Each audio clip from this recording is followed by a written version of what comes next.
last year, according to the U.S. Bureau of Labor, helping in organizations, credit unions, charities, hospitals, and in many organizations. And I'm sure worldwide that figure would be much, much larger. This totaled about over 8 billion volunteer hours, which is a staggering amount. As you look at the United States, Michigan and the Midwest region led the country with a volunteer rate. Almost 1/3 of all adults in the Midwest volunteered or were board members in some capacity. And overall, there's 107,501 volunteers serving at credit unions around the world as board members and committee members. That's quite an army of volunteers and board members there. And I have the questions here. Who are these amazing people? You know, I have a lot of respect for board members that give their time without pay, that develop their credit unions, that improve the lives of their members and build their communities. They truly encapsulate the theme of people helping people. I feel they play a great part in helping young people build their credit and to start off in life. One of the first accounts I got when I was 18, 19 out of high school, I went to my credit union and they educated me and took care of me, and that happens every day in credit unions all over the world. Board members help members get their first car, their first home, and help mature adults plan for retirement. And the one thing that we found from surveys and studies that have been done is that credit union volunteers are extremely loyal and dedicated. In other industries outside of the credit union world, about 1/3 of all volunteers drop out off of their board each year, which really increases costs for those organizations and really slows productivity when volunteer board members are coming and going all the time. But at credit unions, that's not the case. Many credit unions, many board members are on the board for a long time, and that expertise definitely helps improve and build the organization. What's the average number of board members? Well, the average is 7. 7 followed by 9 is the second most common number of board members at a credit union, then followed by 5.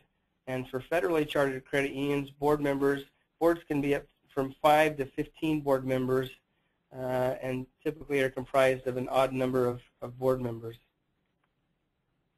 All right, let's talk a little bit about better board governance. As you know, with the economy, we're in the middle of what economists are calling the Great Recession. We're not quite to a depression as we went through in the 30s, 80 years ago, but this has been the deepest and the most difficult recession that the United States and the world has had to face in many, many decades. So we found that new paradigms sometimes need to be incorporated to improve our organization and to improve our credit union. Many credit unions have found success by implementing the principles that Dr. Carver talks about with better board governance. I mentioned that his book, Boards That Make a Difference, came out in the mid-70s, and that was followed by a couple of other books that he has written that talk about board policy governance. I was fortunate enough to be one of just 25 people around the world to go to the Carver Policy Governance Academy here recently, and was able to receive training from Dr. Carver and from his wife Miriam Carver, who are the board policy governance experts in the world. Board policy governance is very popular here in Michigan, where I'm currently at. Some of the largest credit unions in Michigan are using the model and have had great success. I know I attended a conference here a few months back regarding policy governance in the United Nations Credit Union, which I believe is the 5th largest in the world. I spoke with some of their board members, and they're using board policy governance. So it has caught on and is being used throughout the United States and throughout the world, not just in banking and credit union circles, but also at hospitals, charities, school districts, city municipalities, and other organizations. The model has been highlighted here at the Michigan Credit Union League, but also at CUNA and CUE's conferences around the world, and it's been written about many times in Credit Union Times and in the Credit Union Journal. Here's a copy of the front page of his book, Boards That Make a Difference, he indicates that it's a new design for leadership in nonprofit and public organizations. So let's talk about what is Carver Board Governance. It basically is a model and a theory and a set of practices that help board of directors and CEOs to better run their organization and to work together in a more effective way. It really allows you to enhance your ability to set direction for the credit union. And the great thing, I should say right up front, is that board policy governance allows you to focus on the members. The credit union was organized by the members so many years ago, and it was organized so that it would be a benefit to them and their lives. And Carver Board Governance does allow you to do that. You really focus on the members, and as we move through the presentation, I'll explain how that happens. Really, the bottom line with board policy governance is that policies are written in great detail, or they can be in less detail depending on the value structure of the board of directors and the CEO. But policies are written in such a detail that it really explains well the CEO's role at the credit union and the board of directors' role at the credit union, so everybody's clear about each other's role, and members can be served more effectively that way. It allows the board and the CEO to focus on the mission of the credit union. I'm sure many of your credit unions have a mission statement that talks about why you're in business and what your ultimate goal is.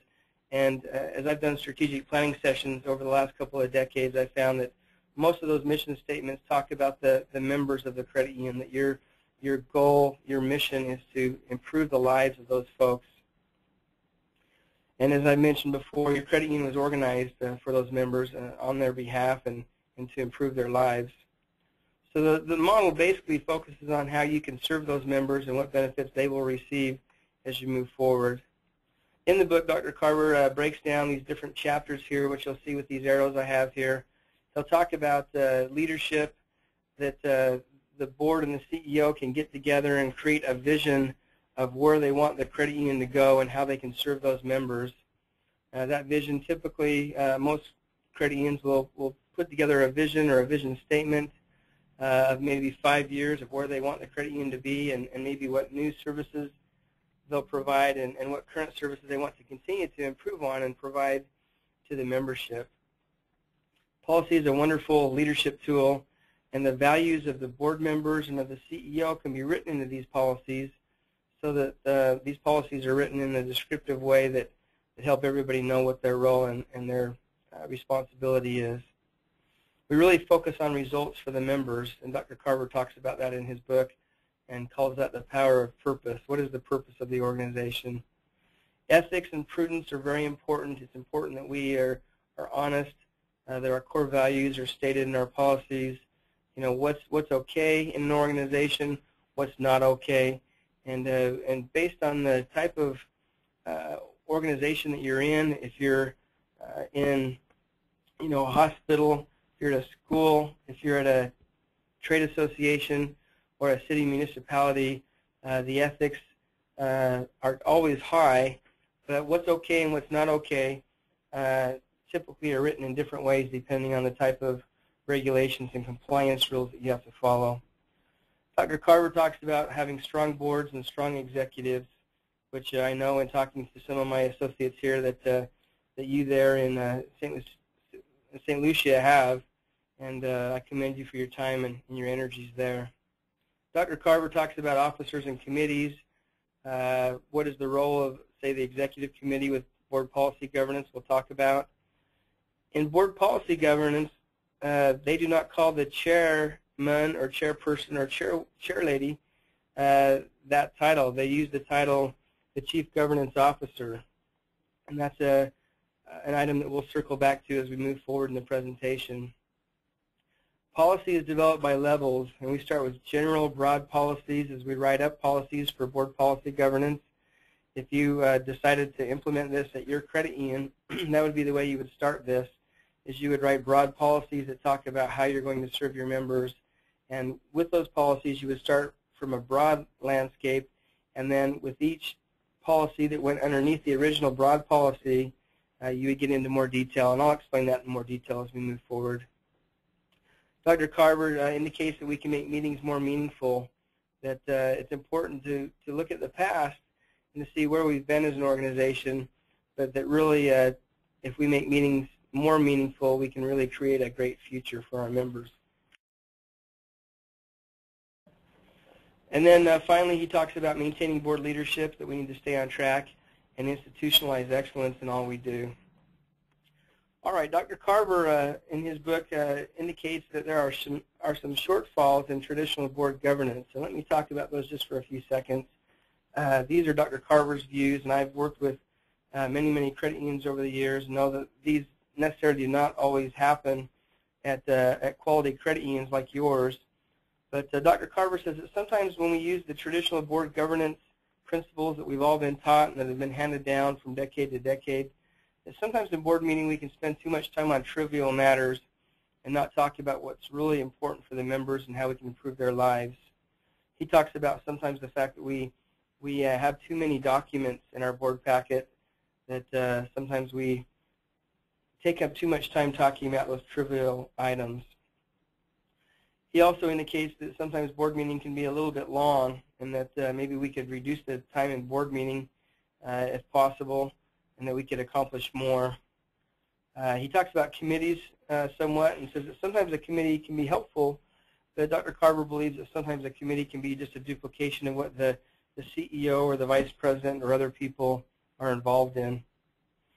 He indicates also that he feels one of the problems with traditional board governance is that the board sometimes can micromanage and sometimes try to delve into areas that are really the CEO's role and not board members' role, and we'll talk about his feelings on that.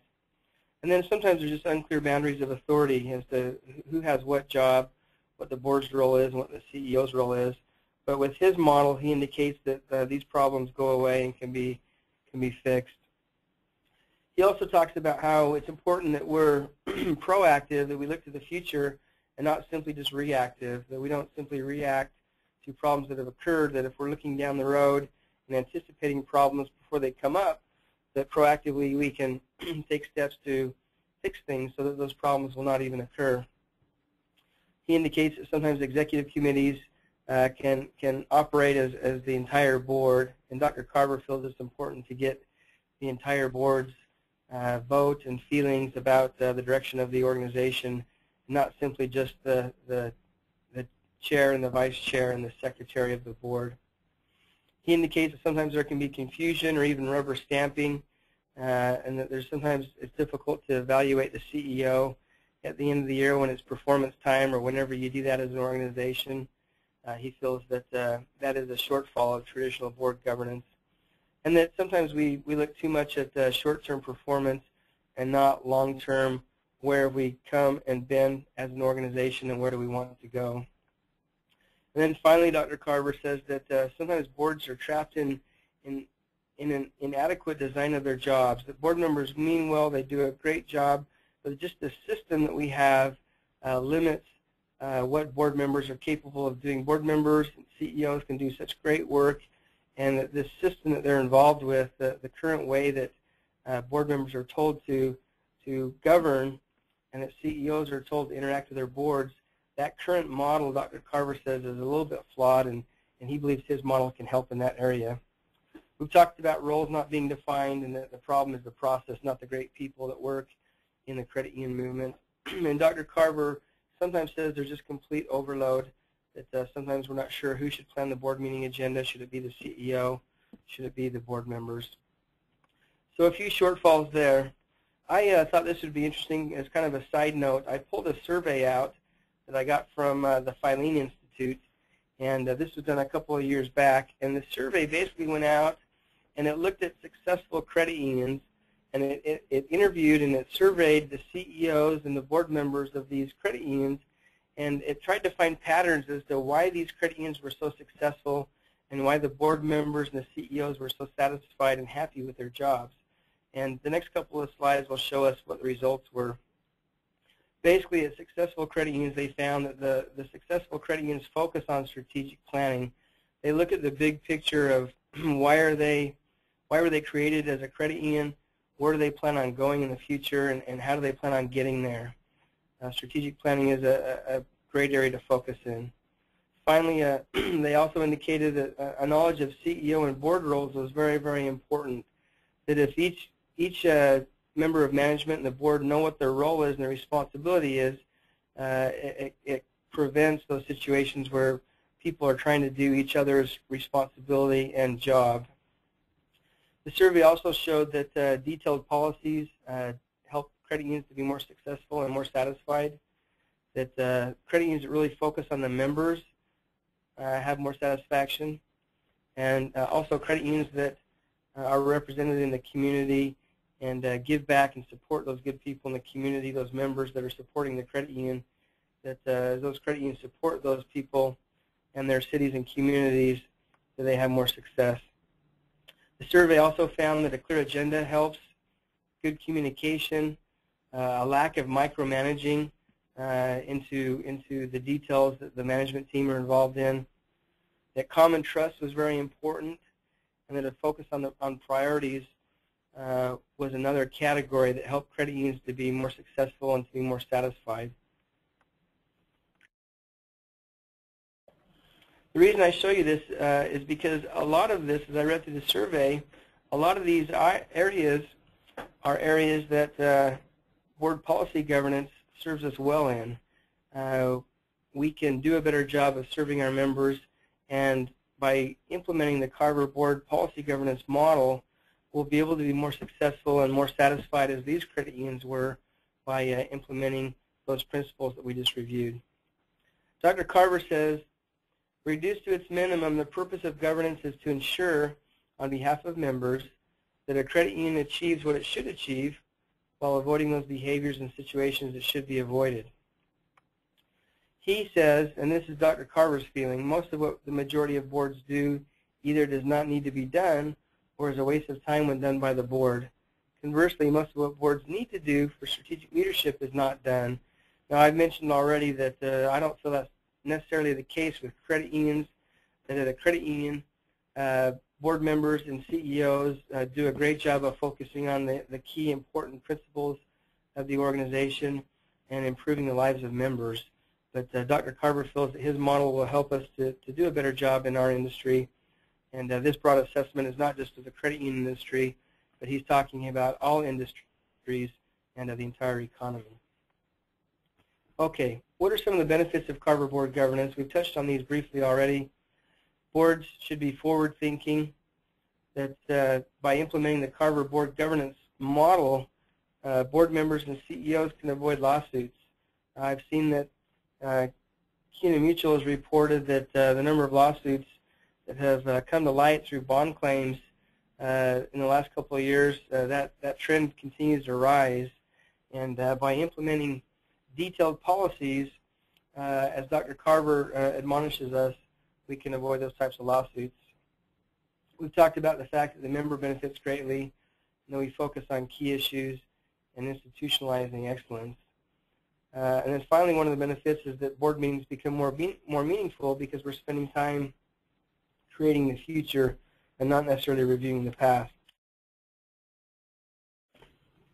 Board governance requires that the board provide a vision. We've talked about that vision statement. And to do that, Dr. Carver recommends that the board have an adequate vision of their own job and their role. Values are emphasized, and empowerment is something that is granted to the CEO from the board. Okay, let's move on now and talk about the types of governance policies.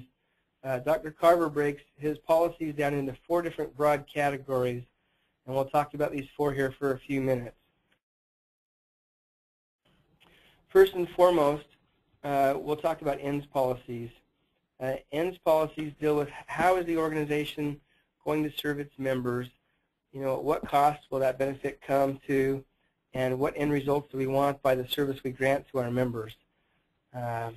Executive guidance and limitations deal with the CEO's job. Number 3, board and CEO delegation. Policies are written that talk about how the board interacts with the CEO. And then number 4 is the governance process, which is basically the board's policies that talk about what the board's job is and how the board can have success doing board of director responsibilities. All right, in the book you'll find this model here. The model basically is broken down into 4 quadrants. You can see here we have ends policies in the top right, which are decisions about the organization and the end results that we want from those policies and from that work. Executive limitations is down in the bottom, which basically talks about means. We'll talk about what the word means in board policy governance. Bottom left-hand corner, board management delegation policies, which we talked about a few seconds ago. And then at the top left, governance process policies, which deal with the board's own job and how they will oversee their area. Now the lines in the middle dictate to what detail we're going to write policies. So you can see inside the broad circle, there are some lines that kind of go up and down and closer to the edge and closer to the middle. And what that means is the closer the line is to the middle, that indicates that you've written policies that are really in detail. For example, if we were to go to the executive limitations policy area and you see lines that go toward the middle, that would mean that maybe that's a policy regarding, say, budgeting and fiscal expenditures and how much money the credit union and the CEO can spend on branches or other areas. And basically, that policy has been written in a lot of detail because of the value and importance the board places on that particular policy. So the beauty of Carver Board Policy Governance is that you can write policies that are either as liberal or as detailed as you like, depending on the value and the importance that you or the NCUA place upon those different areas. We'll talk about that a little bit more as we move forward. All right, let's jump to ends policies.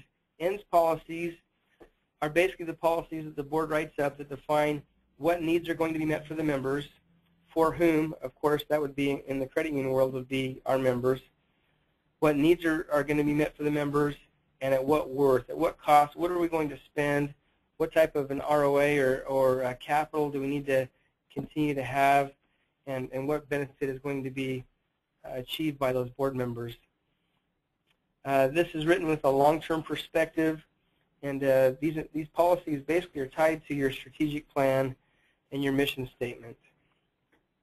Executive guidance and limitations policies talk about the boundaries, you know, what's okay for the CEO to do, what's not okay, and gives the CEO, the board and the CEO put these together, and basically these policies indicate what the CEO can and can't do in their role. You really create lines in the sand that really incorporate what the CEO's job is and what the CEO can decide on their own, or what they need to come back to the board with and ask for permission for, and those decisions are made here with the executive guidance and limitations policies.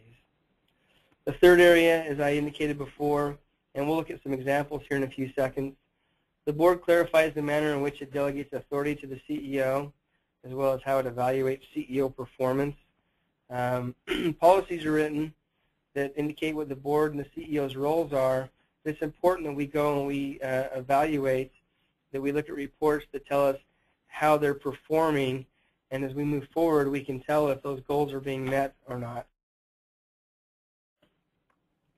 Okay, finally, the governance process policies on the next slide.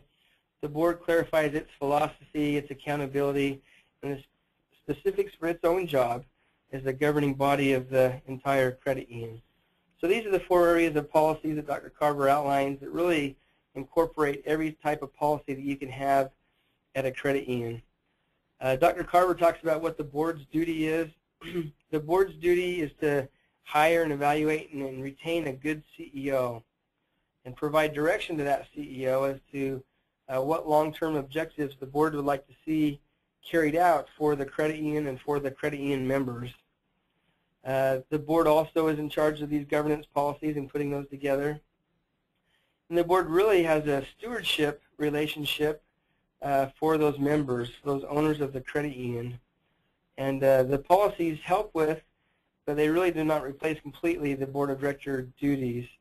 Policies are a tool to help us, but when you boil it down to its most common denominator and to its base level, the board's responsibility is to take care of those members and to take care of the credit union in a wonderful fiduciary way. Dr. Carver talks about how the model will help you to move towards solutions. You frame basically the governance challenge and learn how to be better leaders of your organization. I mentioned a little bit that he talks about the inadequate prescriptions that exist currently at credit unions, that sometimes some board members are more involved, maybe too involved with CEO day-to-day responsibilities, and some are not involved enough. And there's a balance there. Dr. Carver also talks about the board behaving as a staff watchdog or as a cheerleader, and he says that's really not the board's role, and he gives a proper prescription or solution here. If you look at the screen, the board as a manager of the CEO is a proper role according to Dr. Carver. The board is a planner with the CEO. Where do you want to take the credit union in the future? The board works as an advisor for the CEO. The board also is a communicator with the CEO to the members and to people in the community. The board acts as a group of trustees. They've been elected by the membership of their credit union to go and to vote on the board for policies and for programs that will benefit the lives of the members. And so board have that important trust of serving those members that have voted them in. And then board holism is something that Dr. Carver talks about often, and basically meaning that the board needs to deliberate sometimes on decisions, and I've been in, as I mentioned, probably 200 different board meetings over the years, and I've watched board members tackle difficult questions and equations, and sometimes the vote will come down to maybe 5 voted for it and 4 voted against it. So it was a 5-4 vote, but the motion passed. The board wants to move forward with something that was where a motion was created. Well, board holism tells us that even though the vote was 5-4, that if the vote is for moving forward with something, that holism says that the whole board then needs to jump behind this decision and back it, and it acts as it was almost a unanimous decision because once the board has voted something and it's passed, that the holism tells us that the entire board goes to the CEO then, and all the board members support the decision that was made, regardless of how they voted initially. Policies can be used as a leadership tool, as I mentioned before. Really, with board policy governance, you're reinventing the meaning of policy. I worked, as I showed you before, at a number of credit unions, and some credit unions were very good at reviewing their policies from time to time and updating those as they needed to be updated. Some were very poor at doing that, and I think we all can probably improve in that area in just a little bit. But really, board policy governance allows us to reinvent the meaning of policy. It gives us perspective as we put those together, and policies are developed by levels, and we'll talk about that here again in a few seconds. And those levels allow us to add the details to each policy judiciously as we move forward. Really, when we design those policies that make a difference, it's an opportunity for us to get rid of unnecessary and outdated policies, and allows us to put a comprehensive policy manual together that covers every aspect of the credit union. The policy should be visible and available to the board members, to the CEO, and to other key players that need to see those policies. They certainly should be communicated to the staff of the credit union and to those people that work on behalf of the organization. We've talked about the fact that there are different types of policies. That the board will have policies written that talk about their job and how board members will do their job and how they will act. And then also other policies are written for the staff. So there's a good separation there. Both of those policies are important, that there are policies written for the board and for the staff to make sure that success occurs as the credit union desires. The CEO is accountable for the staff policies, and according to Dr. Carver, the CEO is the only employee of the board. The board does not manage any of the vice presidents of the credit union. The board does not give them direction. The board goes to the CEO and indicates how the credit union should be ran, how the CEO should handle the day-to-day operations of the organization, and then from there the CEO goes to his vice presidents or her vice presidents and talks to them and passes that down. Dr. Carver also talks about ends and means. We touched on this just a little bit earlier. The ends of the credit union talk about why the credit union was created, what the role of the credit union is, and how the members are going to benefit by these policies and by the credit union. Everything else at the organization, all the other policies that are written, are what we call means policies. These policies all define the mission and purpose of the organization. They allow you to stay focused. They allow you to stay away from the allure of talking about organizational events. And Dr. Carver says sometimes that we get too caught up in talking about the company staff picnic and not in talking about how we're serving members and how we can improve their lives. He indicates that by putting these policies together, that board members will stay outward focused. They'll look at the members, they'll look at the community and how those members in the community can be improved. He also indicates the last bullet item there, the mask of commendable activities. Sometimes we're busy as a board, we're busy as a credit union, we feel like we're doing a lot of great things, but he cautions us and says that the busyness does not necessarily mean we're being effective, that we need to make sure that what we're busy doing, those activities are really strategies that will help the member and help them to be more successful. Okay, you've seen the board policy circle. Earlier you saw it with some lines drawn in the middle. This is drawn as kind of a target.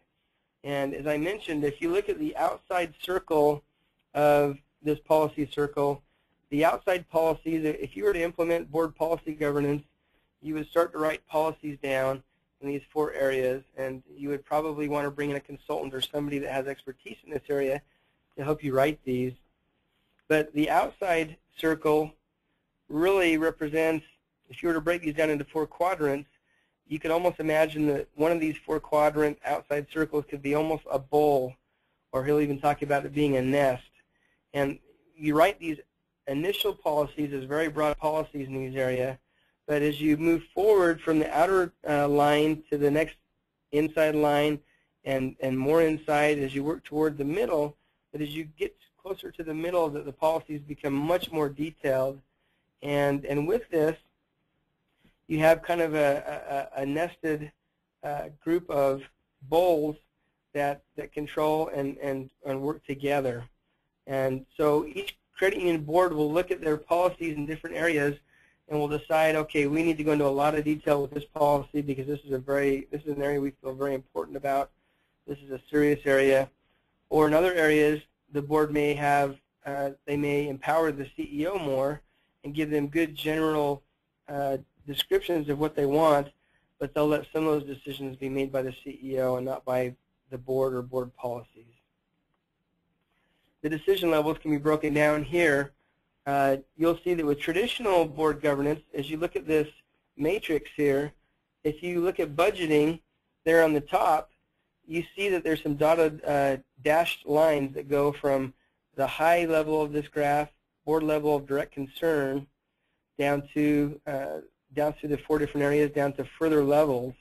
And as you work from the top down to the bottom, this is how traditional board governance works right now, that when you talk about the budget, the board gets involved not only at the top level, but they delve down into CEO level and sub-CEO level, or maybe vice president or middle manager level, loan officer level, and even down into teller areas.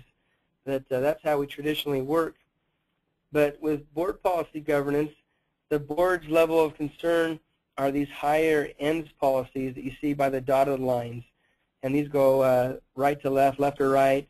And you can see there that the board's expertise and time is spent more in dealing with those high-level priorities according to the Carver model. What's best for our membership, and what can we be doing as a board with all this experience we have and all this ability? What can we be doing as a board to help our members and to help the credit union have more success? The ends policy should be compelling, that they really strictly look at results, that they focus on those results, that those policies are written, they're very succinct, very detailed, that the board becomes totally involved in these ends policies because they're accountable to owners and members of the credit union. It's important, Dr. Carver says, that we make sure that when we're writing ends policies that they are ends policies, they deal with the member and how the member can benefit, and that we keep those policies under the ends framework, and that we don't put policies that shouldn't be in the ends category into that category, that we keep them into their proper category. Really, ends policies become the theme and the backbone of the credit union, really the focus of what you're working on with your strategic plan. It ties into the mission statement, and these policies are all about results, how the member will benefit, and in the long run, what we want to do to benefit the lives of our members. We can evaluate how we're performing with these ends policies by writing up key performance measures.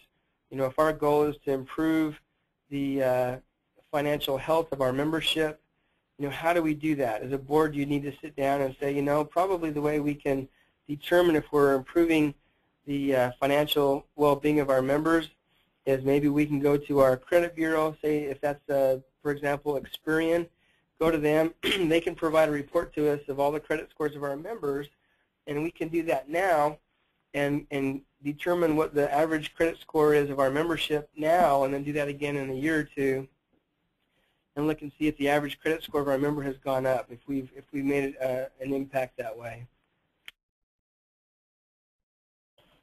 That's just one example of how we could look at a key performance measure, and we'll talk about those reports and how we monitor our performance as we move forward. Again, broad to specific and large to small when we write these policies up. Okay, here's an example of the types of policies that would fall underneath an ends policy. You see here number 1100, we would have here, you know, the broad, you know, the service needs of our organization. You know, how are we going to serve our members? How are these end policies going to help our members? And what benefit do we want to provide for those members? And with that, you would write up policies that talk about the strategic plan, about the organizational structure of the credit union. You know, what field of membership are you going to serve now and possibly even in the future as you move forward? How will you support the credit union movement as far as helping and supporting your trade association, your league, you know, NCUA, and all the other organizations involved in our great credit union movement. And then you see a couple of other examples there of policies. And we could add or take away from this list, but this is one example that a credit union has put together. Here's a sample policy that was written. This is that large, broad policy for ends. And this particular credit union wrote, there's a blank there, so we'll just put here XYZ. XYZ credit union exists so consumers and businesses in our field of membership can enjoy sound financial health, and our communities are enriched at a competitive cost now and in the future. And then how are we going to accomplish that policy? Well, we have here some needs that are written down 1 through 9, and this allows us to drill down even further and to tighten this policy up. And I won't go into detail reading that, but you can see here that, you know, members want to feel that their financial transactions are safe, secure, competitive, and convenient, that members have access to their services, they get a competitive return, a good interest rate on their assets, and so on and so forth. So this is one credit union's example of how to write up one of their ends policies, and this was their most broad ends policy. Okay, let's jump to the second policy category as we continue to move along quickly.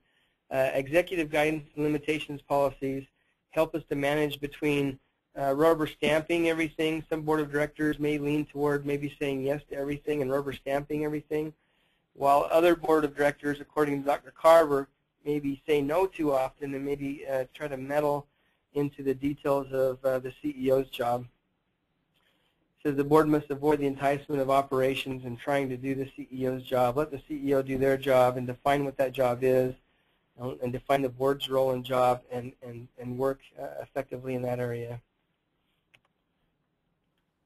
All right, we've talked a little bit about transforming worries into policies. If there's an area that the board feels strongly about, that maybe it's compliance or disaster recovery or you know, the budget and expenditures, well, if you have concerns or worries about any area of the credit union, you can put those worries into print and make them into policies, and that will be detailed well so that everybody knows what the boundaries are for different areas of the credit union. Here's some examples of executive limitations policies. Strategic and operational planning. The CEO's role would be to look at the financial planning and budgeting constraints that the board has given the CEO. Spending authority we would talk about, how to deal with personnel and the staff at the credit union, nepotism, if there were any type of a situation where you had CEO succession, how you would handle that if there was an emergency, how you protect the assets of the credit union, fraud management, gifts, bribes, or kickbacks, political contributions, and so on and so forth. You can read,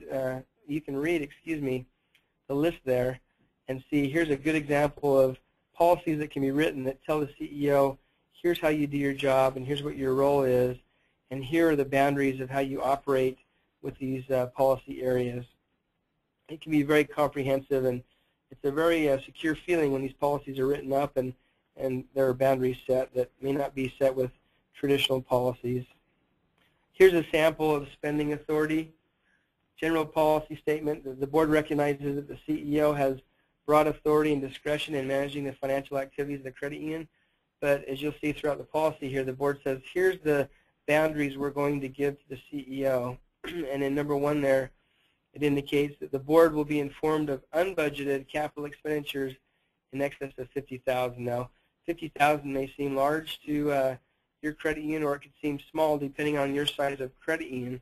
So this figure here could be much, much smaller or even larger depending on your asset size. It also says the CEO must talk to the board about getting approvals on other expenditures if they're over a certain amount. So those figures can be any dollar amount you want or feel comfortable with. So here's a sample executive limitations policy. These policies, when they're written correctly, really allow you to continue to work as strong boards and strong executives. The most important task of the board is to define the job of the CEO and to serve those members. As your roles are identified well, the CEO and the board can work together in harmony of working to serve those members and to benefit their lives and to help them day in and day out. All right, let's talk about monitoring reports just for a couple of minutes. So we set all these policies up. The framework is built as to the CEO's job and the board's role and who is going to perform what function. Well, how do we know after we've written those if that's actually being accomplished, if we're actually doing what we said we were going to do when we wrote those policies up? Well, monitoring reports are the way that we find out, and it's kind of our report card. The purpose is to know the degree to which you've given a reasonable interpretation of the policies that you had written. Are you interpreting those policies correctly, and are there reasonable results there that follow those policies and keep you in line? The questions to ask when you're looking at a policy and when you're looking at a monitoring report that would be shown in board meeting: has the CEO made a reasonable interpretation of our policies, and does the data demonstrate accomplishment of that interpretation? We should continually ask ourselves, are the policies we've written for board policy governance good policies? Are they clear? Do they mean what we wanted them to say? And if not, then you can go and change those and modify those, which we're actually encouraged to do with board policy governance. We can even test a policy before we even put these into action. We could list borderline interpretations of the policy and set boundaries and determine how we would react to make sure that the policies that have been written are good policies before we even put them into play and make them official.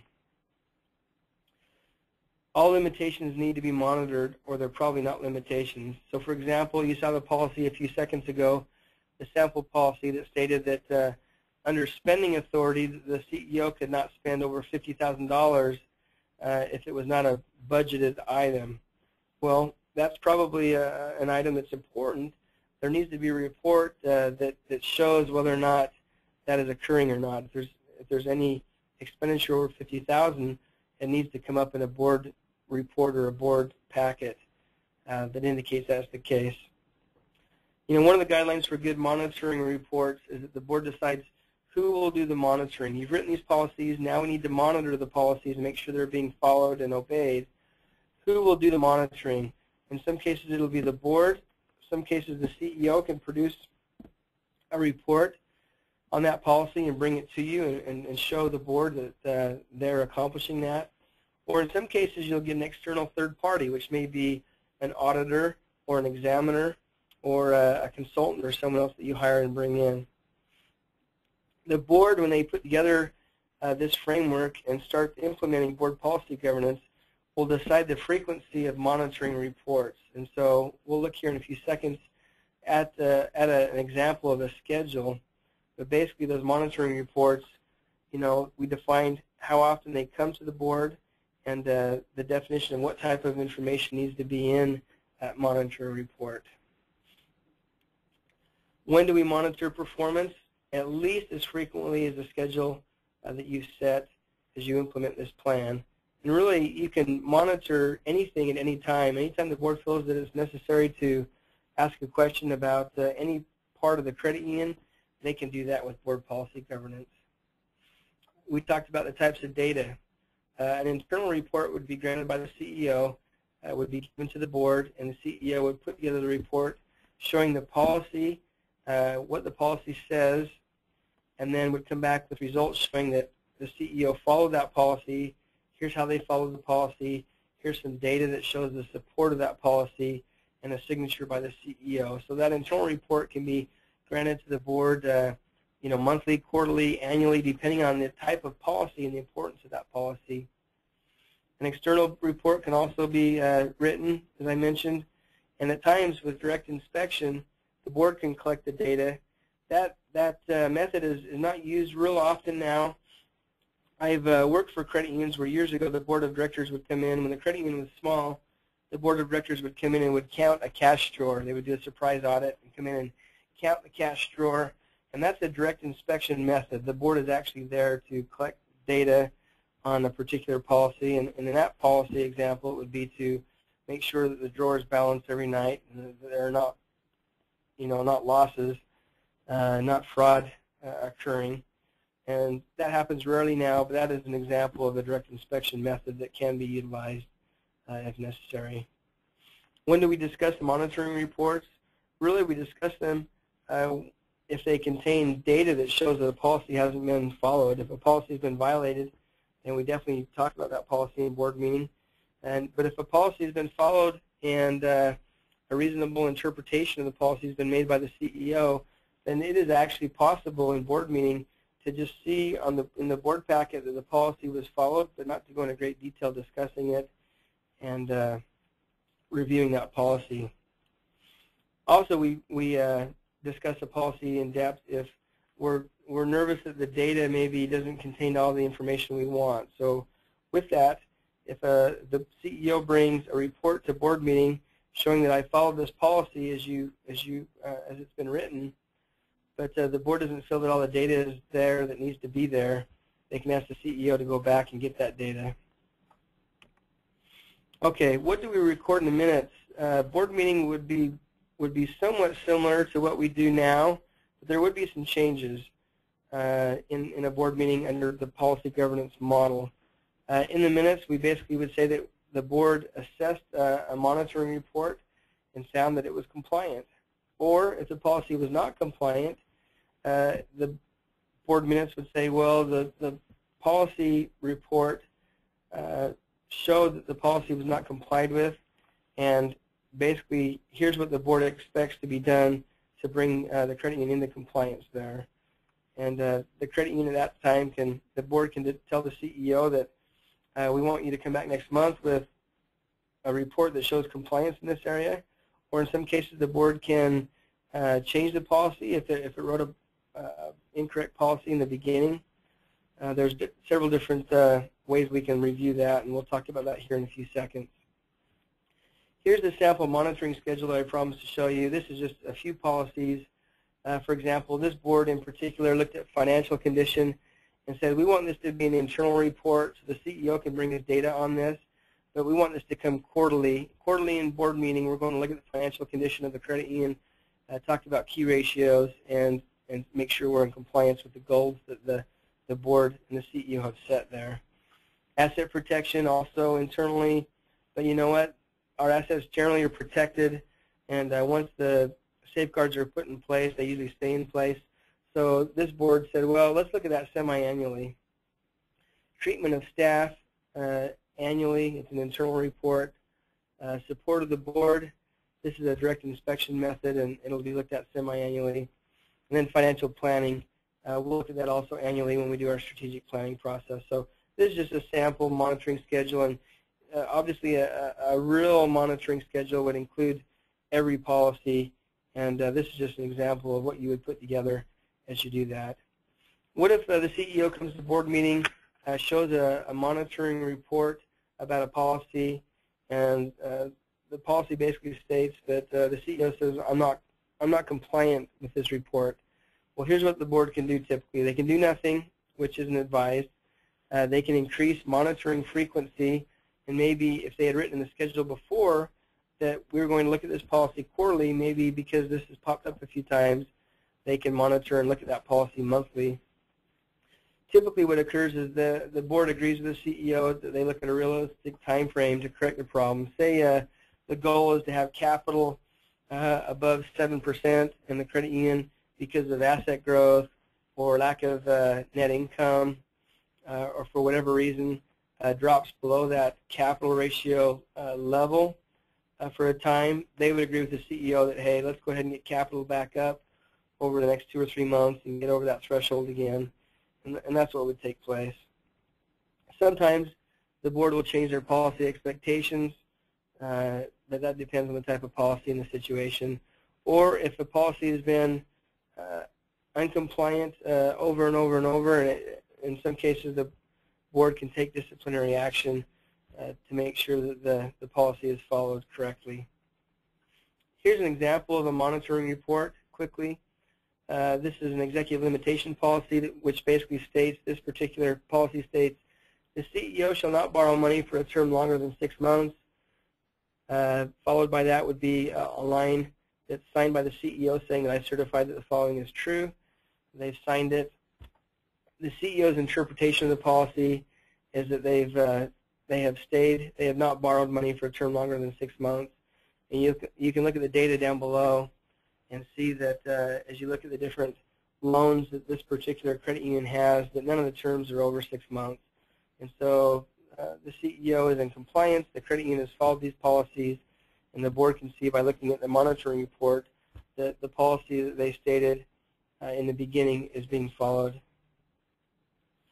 Board job description, we've talked about a little bit already, that the board reports basically to the members, that the members vote the board in, and that the board works in partnership with the president and CEO, and that their main job is to set policies and to educate members and to serve members. Board policy governance allows you to do that. In typical credit union literature, you'll find, I pulled this actually out of a CUNA article, which basically gives a job description of what the board's role is. The board's role, idea decisions, where the CEO's role is action decisions. And you can see here that the board would give direction to the CEO, and the CEO would manage the day-to-day operations of the organization, would carry those decisions out.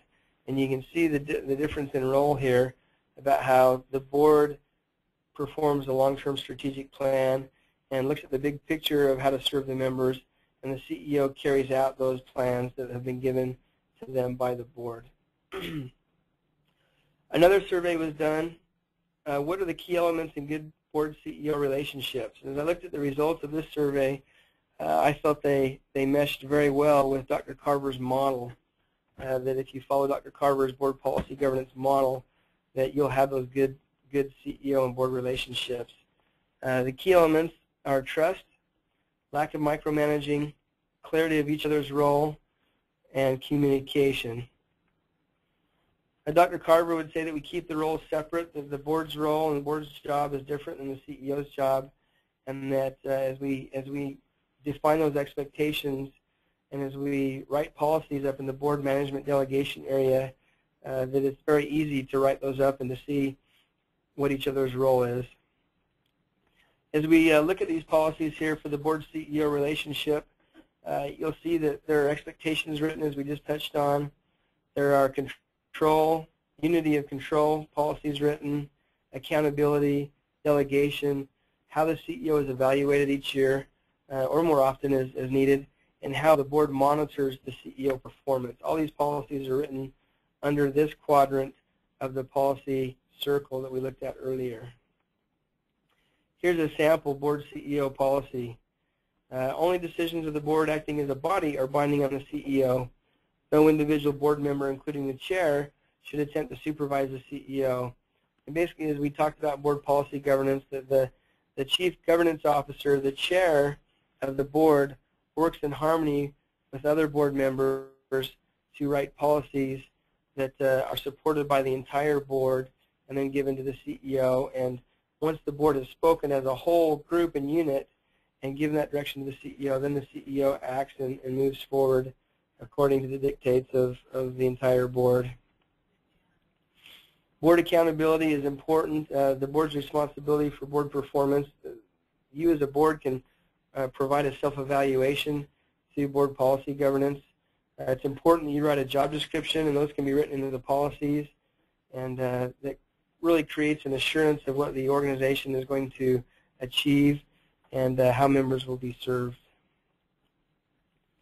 The basic board job description would probably include some terminology that talked about the board's linkage to the ownership, that they're there to interact with the members, find out what the members need and want, maybe perform surveys to ask the members what their needs are, and to move forward. You see some other responsibilities here, and every board and CEO has different feelings about this, and so the great thing about board policy governance is you can customize this to your feelings and your values and write them up in a way that meets your needs. We talked a little bit about the divisions of labor, that the chief governance officer is the leader of the board, the chief executive officer, the president, is the leader of the staff. Here are some examples of board governance process policies that would help the board know how to do their job. You would talk about board governing style, you see here at the top on the list, and the board organization, how boards are compensated or reimbursed for, say, travel expenses or for other areas, bond and insurance coverage, the board's job description, the role of the chair. And as you work down the list, you can see there's a lot of important principles and policies that would be written up that help the board to do their job well. Here's a board job description. Basically, if you look down under the guidelines area, under number 2, you see that basically the board will produce written governing policies that at the broadest levels address each category of organizational decisions. So, and then it lists the 4 different policy areas that we've just gone through and talks about those policies and how they benefit the member. Board policy governance allows us to maintain good board leadership, and really boards should be obsessed with the effects that this has on people. CEOs should be the same way. It's really important to invigorate the ends debate. You know, how do we serve our members? What's the best way to serve them? How do we do that? And that dialogue can go beyond the boardroom, that really you can talk about serving your members, as I know many of you already do, on an ongoing basis. It's important, Dr. Carver says, to select and train people that can govern and that can help in this process.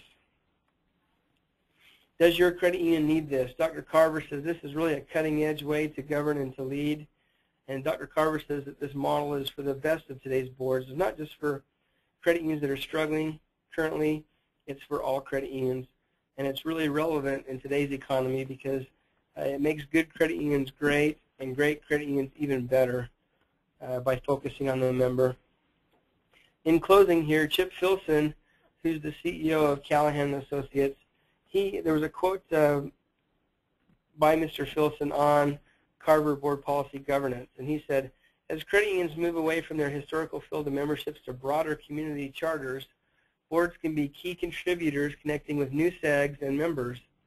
Most importantly, the board can help management focus on the best long-term strategic priorities. So he felt there were definitely some benefits that come from Carver board policy governance. how do you take advantage of Carver Board Policy Governance? Really, it's important to learn about the model, how it works. We've just skimmed the surface here. But you go through a preparation phase where you learn and talk about the governance process. That you make the decision to move ahead with it, and if you're going to do it, you want to improve, you want to succeed. You set a date for some type of board retreat or board meeting where you can get together and talk about the process. You'll prepare policies. The Michigan Credit Union League is launching a software program called Governance Pro, I've referred to here, that can allow you and help you to write your policies.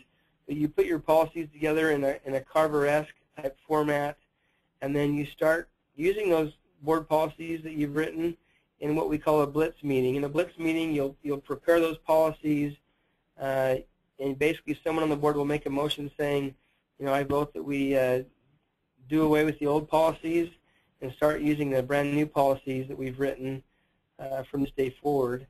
And then you refine and improve as you need to. You'll need to modify it a little bit here and there as you get going, but once those policies are written and the process is in place, you'll be able to enjoy the benefits of improved policy governance. I want to thank you for your time, and hopefully this has been beneficial. I understand that there are not capabilities here for us to communicate back and forth. So if you have any questions or if I can help you in any way, shape, or form, if you'd please drop me an email. I'd be happy to help you at mike.moyes@qcorp.com that you see here on the screen, and I'll leave that up for a time. Thank you again for your time and your attendance and for your hard work in the credit union movement. Have a great day. Thank you.